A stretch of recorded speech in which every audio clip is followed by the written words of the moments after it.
Hey y'all, it's Whit.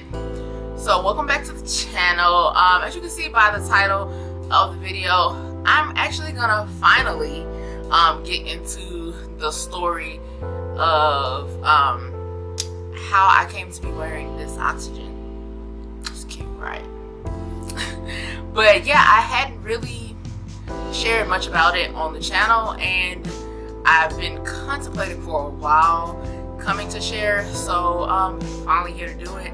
This is going to be like a series of videos. I'm not going to give it to you all at once. It's a lot all at once. So this video will be essentially like the background and leading up until my first hospitalization. So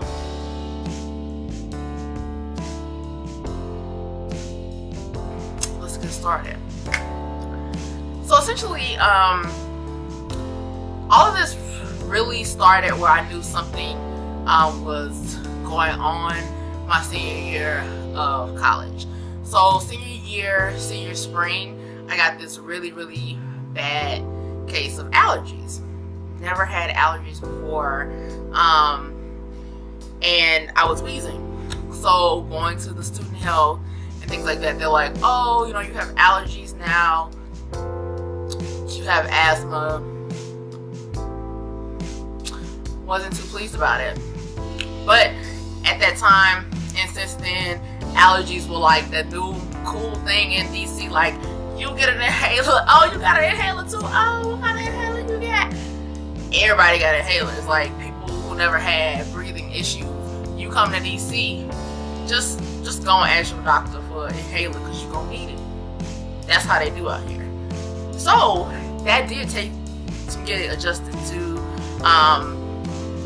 over the next few years. I wasn't really doing well with coping with the fact that I had asthma or breathing problems. It's something new. You have to take inhalers, and I wasn't used to taking inhalers and taking medications, and I never done it before. And one day you feel fine, and then the next day it hurts to breathe. So you kind of have to handle that. Yeah.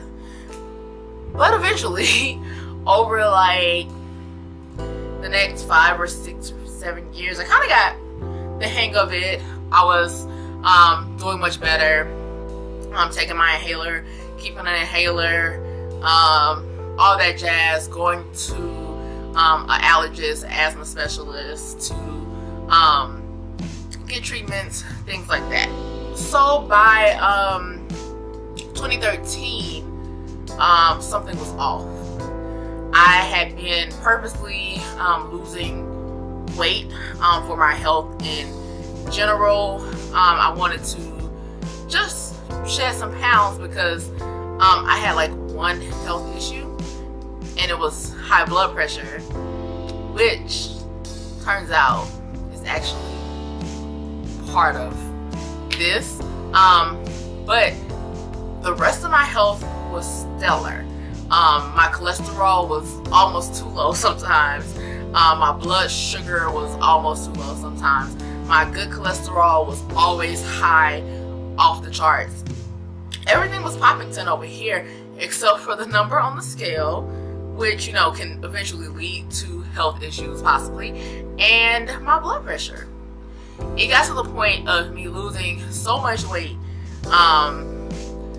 eventually a total of over 100 pounds, and while at the same doctor I lost 40 or 50 pounds, and she was just like, but your blood pressure, it hasn't moved.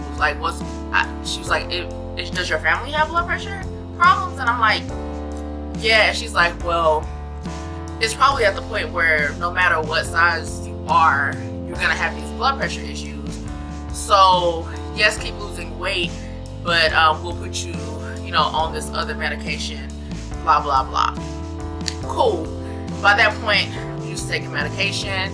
If it was just gonna be what it was gonna be, that's fine. For the most part, when it comes to anything, as long as I know what the reasoning is, that's what it's gonna be, and this is what I need to do, I do it. So taking my blood pressure medication was not really a big issue for me. But my breathing was starting to get worse. At this time, I was actually living in my same building, but on the other side. And you had to walk down the stairs to go down the hill, and then I lived on the second floor. So I would be walking downstairs and then back upstairs every day. I had been doing this for a year of living there, and it was fine. Fat girl don't want to walk up the steps all the time, but I did it. It was fine. It didn't hurt. And then one day, 1 week, 1 month, it was hard. I had trouble breathing as I walked down and up the stairs. And after a year, months, weeks really, of living someplace and doing that multiple times a day, your body gets conditioned to it. So going up and down those steps should not have caused me an issue, especially when I was losing weight and I had already been doing it. Even if I hadn't been losing weight, my body should have been used to it. So that was an instant trigger to me that something wasn't right. So always trust yourself. When something does not seem right, go get it checked out. So that's what I did. I went to the doctors a few times, ended up at a pulmonologist, did some tests with this pulmonologist, and he says, your lungs seem fine, you seem fine, you're testing well, blah blah blah, you're just fat.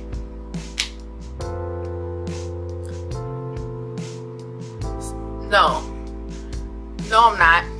I mean, yes I am, but no I'm not. Sir, good doctor, good medical doctor, I just lost a lot of weight. So tell me how losing weight makes my breathing worse. Oh, wait.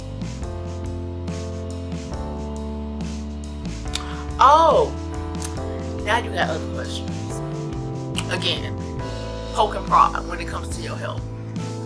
So then he sent me off to do some more tests. Did the test, noticed there was something going on there. He wanted me to go do some blood work to try to figure out what exactly was going on. But it'd be a long time before he got back to me. So because he's taking forever, which he shouldn't be taking forever, I decided to start looking up other doctors.